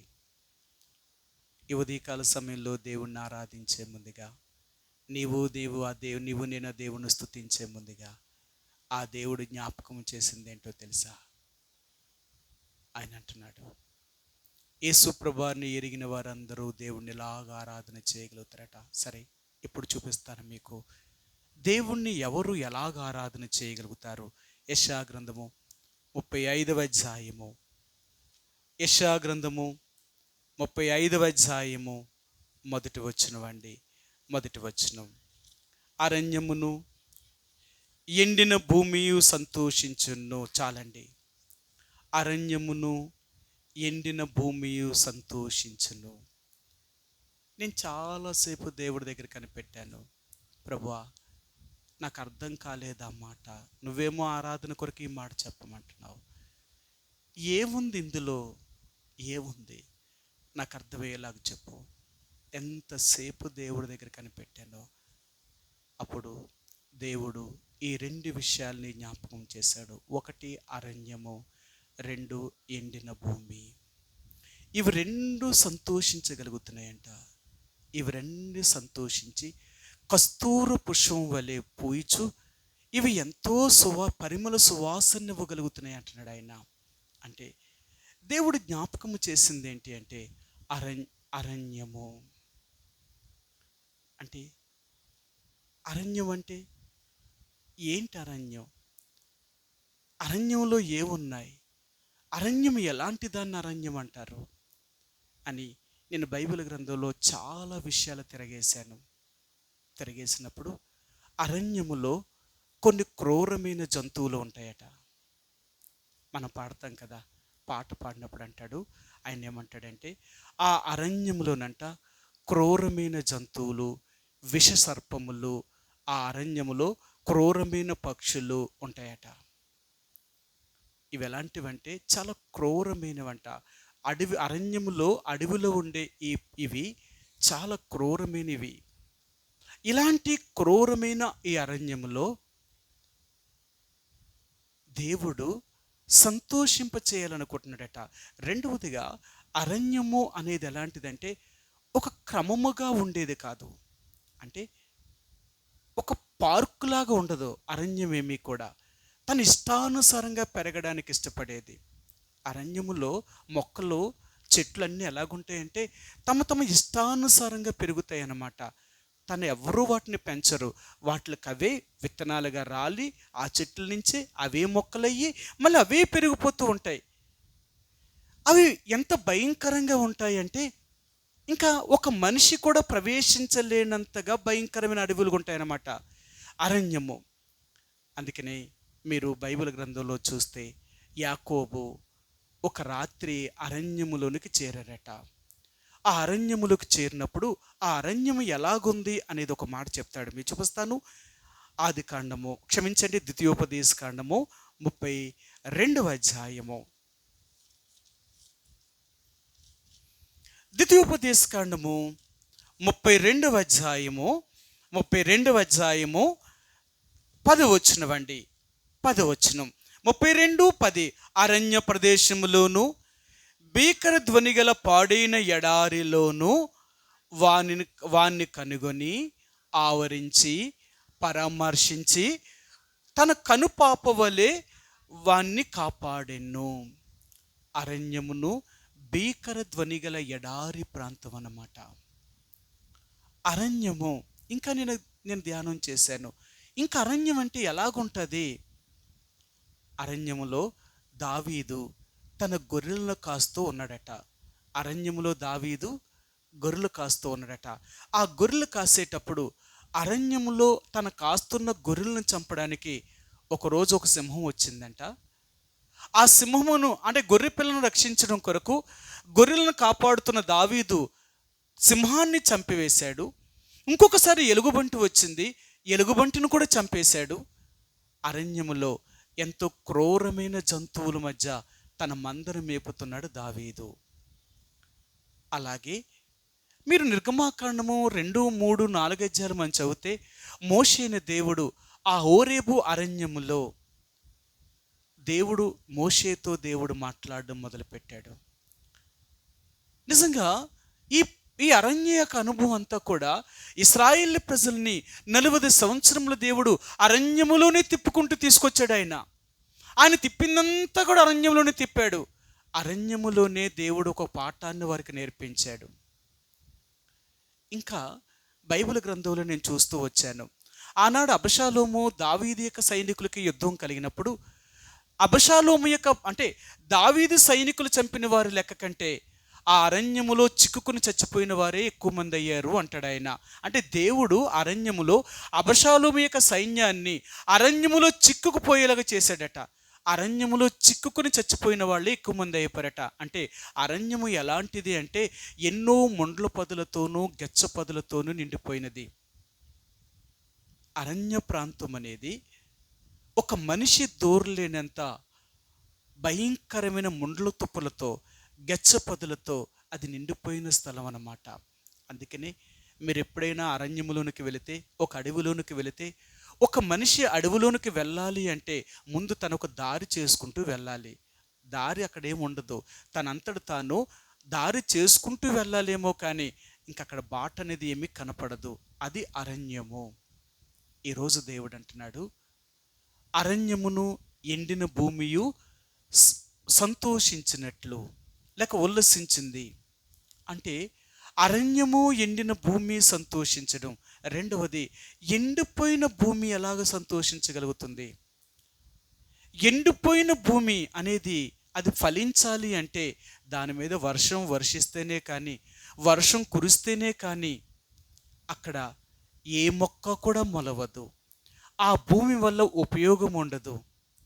ఇప్పుడు దేవుడు అంటున్నాడు, ఈ రెండు ఉల్లసించి కస్తూర పురుషం వలె అవి పూయిస్తున్నాయి, వాళ్ళు ఎంతో సంతోషిస్తున్నాయి అని చెప్తున్నాడు ఆయన. ప్రియ సహోదరి సోడా, ఈ ఉదయకాల సమయంలో నీవు నేను కూడా దేవుణ్ణి ఆరాధించే ముందుగా, దేవుణ్ణి స్తుతించే ముందుగా ఈరోజు దేవుడు నీకు నాకు జ్ఞాపకం చేయాలనుకున్నదంటే అరణ్యము లాంటి మన యొక్క హృదయము. ఒకప్పుడు యేసు ప్రభువాన్ని ఎరగలేనప్పుడు మన హృదయము ఒక అరణ్యము లాంటిది. అంటే ఎన్నో క్రూరమైన మృగాలతోనూ, క్రూరమైన పక్షులతోనూ, విష సర్పములతోనూ నిండిపోయిన స్థలం ఇది. ఒకప్పుడు మన హృదయం ఎలాంటిది అంటే ఇలాంటి స్వభావం కలిగిన మనము. యేసు ప్రభువాన్ని ఎరగక ముందు మనం ఎలాంటి వారము అంటే ఇలాంటి స్వభావం కలిగిన వారము. అంటే ఒక క్రమబద్ధీకరణ లేని వారము, మన జీవితానికి ఒక మంచి అనేది లేని వారము. మనుషులుగా ఎలాగుండేవారో తెలుసా? అనాది కాలము నుండి నేటి వరకు కూడా దేవుణ్ణి ఎరగక ముందున్న మనుషులు ఎలాగ ఉన్నారు అంటే ఇలాంటి పరిస్థితుల్లోనే ఉన్నారట. సరే, ఎలాంటి పరిస్థితి మీకు చూపిస్తాను. రోమిలికి రాసిన పత్రిక మొదటి అధ్యాయము 26 వచనమండి. 1:26. రోమిలికి రాసిన పత్రిక మొదటి అధ్యాయము 26 వచనమండి. అందువలన దేవుడు తుచ్చమైన అభిలాషలకు వారిని అప్పగించెను. వారి స్త్రీల సైతము స్వాభావికమైన ధర్మమును విడిచి స్వాభావిక విరుద్ధమైన ధర్మమును అనుసరించిరి. అటువలే పురుషులను కూడా స్త్రీ యొక్క స్వాభావికమైన ధర్మమును విడిచి పురుషులతో పురుషులు అవశ్యమైనది చేయుచు తమ తప్పిదమునకు తగిన ప్రతిఫలమును పొందుచు ఒకరి ఎడల ఒకరు కామతత్పులైరి. మరియు వారు తమ మనసులో దేవునికి చోటు ఇయ్యలేకపోయిరి గనుక చెయ్యరాని కార్యములు చేయుటకు దేవుడు భ్రష్ట మనసునకు వారిని అప్పగించెను. మనుషులు ఎలాగున్నారో తెలుసా? నీచమైన కార్యములు చేస్తూ, దేవునికి విరోధమైన పనులను చేస్తూ కామతత్పులైరి. కామముతో నిండిపోయారు మనుషులు. ఎంత భయంకరమైన చెడిపోయిన వారు. ఆయన ఒకళ్ళు ఇంటర్వ్యూ చేశాడు ఏజెన్సీలోకి వెళ్ళి. అమ్మా, ఇంత అడవిలో ఇంత కొండ మీద మీ ఒక్కరే ఉంటున్నారు కదా, ఎలాగ ఉండగలుగుతున్నారు? అసలు మీకు భయం వేస్తా లేదా? మేము పైకి రావడానికి ఎంత భయపడిపోయి వచ్చాం, మీరు ఎలాగ ఉంటున్నారు అంటే వాళ్ళు నవ్వుతూ అన్నారు, మాకు ఈ అడవిలో మాకు భయం ఉందండి, మాకు ఏ భయం లేదు అన్నారు. నిజమా? ఏటింత అడవిలో ఇంత భయంకరమైన కొండ మీద ఎన్ని అడవి జంతువుల మధ్య అసలు మీకు భయం లేదా అంటే వాళ్ళు అన్నారు, ఇవి మమ్మల్ని ఏమి చేయవండి అన్నారు. అవి వాళ్ళు ఏమీ చేయవట. అసలు ఏమీ చేయవా? అవి అంతటా అయిపోతాయండి, మా అంతటి మేము పని చూసుకుని వచ్చేస్తా ఉన్నారు. మరి మీకు భయం ఉందంటే మేము పట్టణానికి వచ్చినప్పుడేనండి భయం అన్నాడు. మేము పట్టణానికి వస్తాను చూసాం అప్పుడే మా భయం, మా కొండ మీద ఉన్నంచే భయం ఉండదు. ఊర్లోకి వస్తాను చూసి అప్పుడే భయం అన్నారు. అదే ఊర్లోకి వస్తే పట్టణంలోకి వస్తే భయం. అక్కడ మనుషులు మంచోళ్ళు కాదండి బాబు. మనుషులు చూడండి, ఈరోజు చాలా మా చిత్రం వేసింది. నిజమేనంటే వాళ్ళకి భయం అంటే మనుషులు చూస్తేనే భయం అట్ట. వాళ్ళు మనుషులు మంచోళ్ళు కాదట వాళ్ళకి. అందుకనే మేము ఎంత కొండ మీద ఉన్నా మాకు ఏ జంతువులతో భయం ఉండదట. నిజమే కదా? ఈరోజు మనుషులు ఎలాగున్నా తెలుసా? మన ఇంట్లో ఉన్నా మనకు భయమే. ఈరోజు చూడండి, ఈరోజు మన ఇంట్లో మనం ఒక్కరు ఉన్నామంటే మనకు ఎంత భయమో. ఆ రాత్రి అంత ఎవరు వస్తారో, ఏం చేస్తారో, ఏమైపోతానో అని ఎంత భయమో మన ఇంట్లో మనకి. కారణం ఏంటంటే మనుషుల మధ్య ఉన్నప్పటికీ కూడా మనకు భయమే. మనుషులు ఎంత దుర్మార్గముగా ప్రవర్తిస్తున్నారు ఈరోజు. అదే అంటున్నాడు, ఒకప్పుడు మానవుని యొక్క హృదయం ఎలాంటిదో తెలుసా? ఒక అరణ్యము లాంటిది. క్రూరమైన విష సర్పము లాంటి మనుషులు. రెండవదిగా క్రూరమైన ఆ జంతువులు లాంటి మనిషి స్వభావం కలిగిన వారు.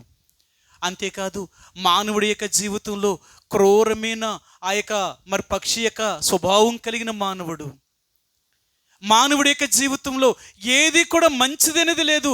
ప్రతి మానవుడు కూడా ఈ భూమి మీద చూసినప్పుడు పూర్తిగా వారి హృదయము ఎంత భయంకరంగా చెడిపోయిందో. అందుకని బైబిల్ గ్రంథంలో ఆదికాండము 6:5 అంటాడు, మానవుని యొక్క హృదయములను ఊహ అంతయు ఎల్లప్పుడూ కేవలము చెడ్డదట. వాడు ఊహించేదే చెడ్డదంటున్నాడు ఆయన. మానవుడి యొక్క ఊహే చెడ్డదంటున్నాడు ఆయన. మానవుడు ఎంత చెడిపోయాడో చూడండి. అందుకే దేవుడు అంటున్నాడు, నేను భూలోకమును చూసినప్పుడు అది చెడిపోయి ఉండెను, భూమి మీద ఉన్న సమస్త శరీరులు తమ మార్గమును చెరిపివేసుకొని ఉండిరి అంటాడు ఆయన. ఈ రోజున మానవుడి యొక్క జీవితము ఆనాటి నుండి ఈనాటి వరకు కూడా ఒక అరణ్యము లాంటిది. అంటే ఈ అరణ్యములో ఎన్ని క్రూరమైన జంతువులు ఉన్నాయి, ఎన్ని క్రూరమైన విషసర్పాలు ఉన్నాయి, ఎన్ని క్రూరమైన విషపక్షులు ఉన్నాయి. మానవుడి యొక్క జీవితంలో ఒక్కొక్కరు ఒక్కొక్క స్వభావం కలిగిన వారు, ఒక్కొక్కరు ఒక్కొక్క తత్వాన్ని కలిగిన వారు. ఎంత భయంకరంగా ఈరోజు మనిషి యొక్క జీవితము చెడిపోయింది. అంతేకాదు ఈ అరణ్యం ఎలాగుందో తెలుసా? గెచ్చపదులతోనూ ముండ్ల తుప్పలతోనూ నిండిపోయింది. ఏ మానవుడు కూడా ఈ అరణ్యములోనికి చొచ్చుకొని వెళ్ళలేడు. ఈ అరణ్యములోనికి వెళ్ళలేడు. అంత భీకరమైన, అంత కటిక చీకటి కలిగిన, అంత భయంకరమైన ముండ్ల తుప్పులతో నిండిపోయిన ఈ మానవుని యొక్క జీవితముని దేవుడు సంతోషపరచాలి అనుకున్నాడు ఆయన. ఆయన ఆనందింప చెయ్యాలి అనుకున్నాడు. ఆయన ఎలాగా? నేనేం చేయగలను? ఈ మానవులు ఏ సంతోషాన్ని అయితే పోగొట్టుకున్నారో, ఏ ఆనందాన్ని అయితే పోగొట్టుకున్నారో, నేను మరలా వారికి తిరిగి ఇవ్వాలి అంటే నేనేం చేయాలి? ఈ అరణ్యము లాంటి జీవితాన్ని వారి హృదయముల నుండి తీసివేయాలి. అరణ్యములో లాంటి జీవితాన్ని. అందుకనే యేసు ప్రభువుని ఎరిగిన తర్వాత, ఈరోజు నీ జీవితం ఎలాగుందో తెలుసా? ఈరోజు నీ హృదయం ఎలాగుందో తెలుసా? ఎలాగుండాలి అంటే ఒక పార్క్ లాగా ఉండాలన్నమాట. ఒక పార్క్ లాగా ఉండాలి. చాలామంది ప్రతిరోజు ఉదయం సాయంకాలం పార్క్కి వెళ్తారు. ఎందుకు వెళ్తారు? ఏ వసంత, పార్క్కి వెళ్తావా? మరి నిద్రపోకు. నిద్రపోతే మాత్రం పేరెట్టే చెప్తాను నేను. అర్థమైందా? పార్క్ ఎందుకు వెళ్తారు? ప్రశాంతత. అవునా? మా బెదరంటే వాకింగ్ అని. ఎందుకు? ఏ రోడ్ల మీద ఎక్కడికి చేరే వాకింగ్కి? అక్కడికి ఎందుకు వెళ్తారు? అక్కడ ప్రశాంతత ఉంటుంది. అక్కడున్న మొక్కలు కానీ, అక్కడున్న ప్రదేశం కానీ, అక్కడికి వెళితే మనిషి యొక్క హృదయం అంట కొంత ప్రశాంతత దొరుకుతుందంట. అందుకే చాలామంది చూడండి, ఇల్లు వదిలేసి బయటకు పోతారు. ప్రశాంతత ఉండదురా బాబు, ఇంట్లోనే కొంచెం బయటకు పోతారు కానీ అంటారు. అర్థమైందా? ఇంట్లో ఉంటే ప్రశాంతత ఉండదట, బయటికి వెళ్తే ప్రశాంతత దొరుకుతుందట. ఎందుకు బయటికి వెళ్తే ప్రశాంతత? అక్కడున్న వాతావరణం మనకి ప్రశాంతత కలుగుతుంది. ఇంటికాడున్న వాతావరణం నీకు ప్రశాంతత ఇవ్వకపోవచ్చేమో, కానీ దేవుడు ఏ రోజు మానవుడికి ప్రశాంతత కలిగించే స్థలాలు ఎన్ని ఉన్నాయి. ఒకసారి నేను కొండపల్లి వెళ్తూ ఉంటే నాతో పాటు ఒక ఆయన బస్సు ఎక్కాడు. ఎక్కిన దగ్గర నుంచి తినేస్తున్నాడు పక్కోళ్ళని, వాళ్ళే. సార్, ఇప్పుడు మారేడుమిల్లి వెళ్తుంది కదా ఈ బస్సు, ఎన్ని గంటలకు మారేడుమిల్లి వెళ్తుంది? అక్కడి నుంచి మారేడుమిల్లిలో నేను అక్కడ ఉండడానికి హోటళ్ళు ఉంటాయా? అక్కడ భోజనం దొరుకుతుందా? అదా ఇదని అందరిని అడుగుతున్నాడు. తినేస్తున్నాడు, బుర్ర తినేస్తుంటే సరే వాళ్ళ ఊరొత్తున్నారు, దిగిపోతున్నారు. వచ్చిన చెప్పి వాళ్ళు చెప్తున్నారు. ఆ కండక్టర్ అన్నాడు, ఓయ్ నేను మారేడుమిల్లి వచ్చేదాకా నన్ను ఆయన కూడా ఇలాగే తిన్నాడట. ఆ కండక్టర్ చెప్పాడు గట్టిగా, నీకు 1:15 మారేడుమిల్లి దింపుతున్నా, అప్పుడు దాకా నన్ను బుర్ర తిన్నావోయి మధ్యలో దింపేస్తున్నాడు కండక్టర్. ఆయనేమో 60 సంవత్సరాలు ముసలోడు. ఆయన ముసలోళ్ళు లేడు, బాగానే ఉన్నాడు. సరే ఈసారి నా పక్కన నేను సీట్ ఖాళీ ఉంది, దాని పక్క సీట్లో నేను కూర్చున్నాను. సార్ మీరు ఎక్కడికి వెళ్తున్నారని అడిగాడు. నేను పల్లా దగ్గరికి వెళ్తున్నాను. ఆహా, అలాగా. ఇంకా మారేడుమిల్లి వెళ్ళడానికి అక్కడ ఏమైనా బస్సులు ఉంటాయా, లేకపోతే ఎలాగ? ఇంతకీ మీరు ఎవరు, అసలు ఏంటి మీకు? నేను ఒక టూరిస్ట్ ప్లేస్ నండి, నేను టూరిస్ట్నండి అన్నాడు. టూరిస్ట్ అంటే? నేనండి, నా అలవాటు ఏంటంటే దేవుడు చేసిన ఈ సృష్టిని చూసి ఆనందించేవాడిని నేను. ఇప్పటికి నేను 20 దేశాలు పైన తిరిగాను. 20 దేశాలు తిరిగాను సార్. ఎక్కడెక్కడ వింతైన ప్రదేశాలు ఉన్నాయో, ఎక్కడ మంచి మంచి స్థలాలు ఉన్నాయో అవన్నీ చూసి వచ్చాను నేను. ఇప్పుడు నా టూర్ ఏంటంటే, ఇప్పుడు మారేడుమిల్లి వెళ్ళి మారేడుమిల్లిలో ఈ రాత్రి, అంటే అక్కడ ఈ రాత్రి గడుపుతాను. ఉదయం మధ్యాహ్నం దిగుతాను కదా, మధ్యాహ్నం నుంచి అక్కడ భోజనం చేసి అక్కడ ఉన్న చుట్టుపక్కల ప్రాంతాలన్నీ తిరుగుతాను. ఆ రాత్రి అక్కడ పడుకుంటాను. లేదు సాయంకాలం ఏదైనా బస్సు ఉంటే అక్కడి నుంచి మళ్ళీ నేను డొంకరాయి వెళ్తాను. ఆ రాత్రి డొంకరాయిలో ఉంటాను. ఆ తర్వాత సీలేరు వెళ్తాను. సీలేరులో ఉన్న ప్రాజెక్ట్ అన్ని చూస్తాను, అక్కడ ఉన్న ప్రదేశాలు చూస్తాను. మళ్ళీ సీలేరు నుంచి మళ్ళీ సింతపల్లి మీదుగా నేను తిరిగి నర్సీపట్నం వచ్చి వైజాగ్ వెళ్తాను. సార్ ఇది నా టూరు, 2 రోజులు పెట్టుకున్నాను నేను అన్నాడు. ఇదే పనా, మీకేమీ లేదా? సార్ నేను ఉద్యోగస్తుడు, నాకు పిల్లలు ఉన్నారు, నా భార్య ఉంది, నాకు పెద్ద ఇల్లు ఉంది విశాఖపట్నంలో, నేను చాలా చేసి నేను సంపాదించినాను సార్. నా అలవాటు ఏంటంటే నేను ఇలాగా ఈ ప్రదేశాలన్నీ చూడడం నాకు ఇష్టం. ఎందుకో దేవుడు నాకు అలాగ పెట్టాడు. దేవుడు చేసిన ఈ సృష్టిని చూడడం ఎంత సంతోషమోనండి. అదే నా నా చివరి నేను ఉద్యోగం చేసి రిటైర్మెంట్ అయిన తర్వాత నేను అనుకున్నది ఏంటంటే, ఇక నా జీవితం అంతా నేను చనిపోయేదాకా ఇలాగే నేను చూస్తూ ఉండాలి. ఇదే నా ఇంకెంతకంటే నాకు ఏం కావాలా అని నేను తిరుగుతున్నానండి అని చెప్పాడు. దీనివల్ల ఏంటి మీకు ఉపయోగము అని అడిగాను. ఇంత డబ్బు ఖర్చు పెడుతున్నారు, ఇంత కష్టపడుతున్నారు, దేనికి ఉపయోగం?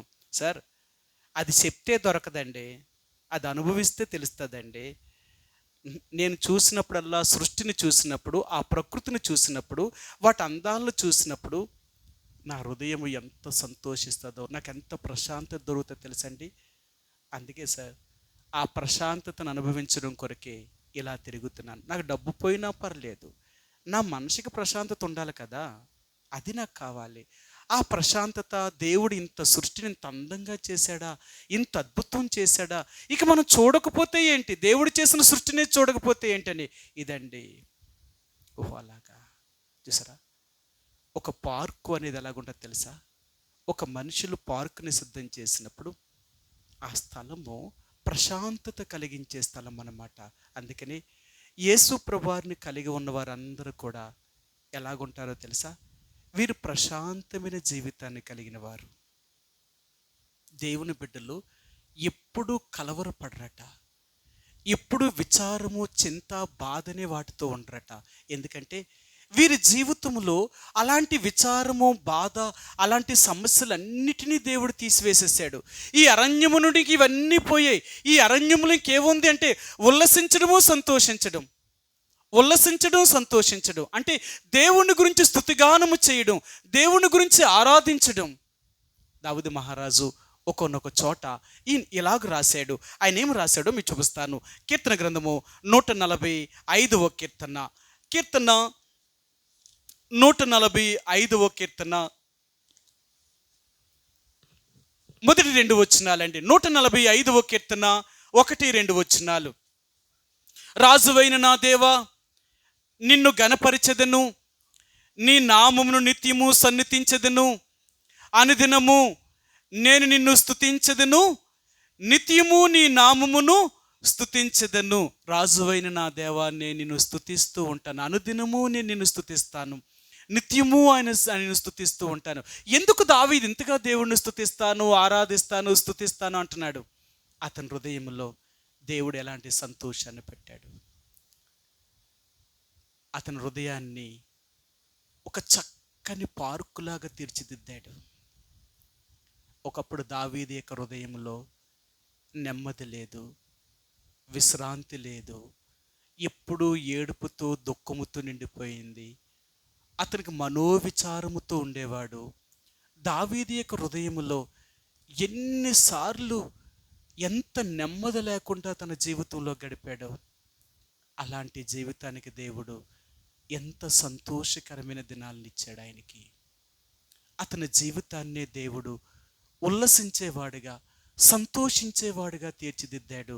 ఎందుకో తెలుసా? అతనిలో ఉన్న క్రూరమైన మృగాలు పోయాయి, అతనిలో ఉన్న క్రూరమైన విషసర్పాలు పోయాయి, క్రూరమైన పక్షులు పోయాయి. ఆ ముండ్ల తొప్పలు, బలిరక్కీస చెట్లు లాంటి స్వభావం తన జీవితంలో నుంచి తీసివేశాడు. ఇవి ఎక్కడైతే ఉంటాయో అక్కడ నెమ్మది ఉండదు. ఇవి ఎక్కడైతే ఉంటాయో అక్కడ ప్రశాంతత ఉండదు. అవి ఎక్కడైతే ఉంటాయో అక్కడ భయంకరమైన శ్రమ.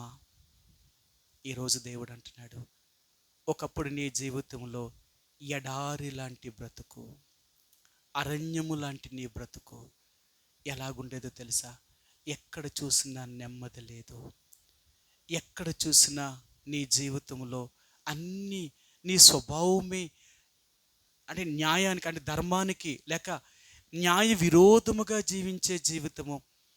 దేవుడు మా పద్ధతినైతే పెట్టాడో ఆ పద్ధతిని వ్యతిరేకించే స్వభావం కలిగిన మానవుడిగా ఈ రోజున భూమి మీద మానవులందరూ కూడా ఇలాంటి స్వభావం కలిగి ఉన్న పరిస్థితుల్లో నిన్ను నన్ను ఆ దేవుడు కనికరించి, నిన్ను నన్ను ఆ దేవుడు రక్షించి ఈరోజు అరణ్యము లాంటి భయంకరమైన క్రూరమైన మృగాలు, క్రూరమైన విషసర్పాలు,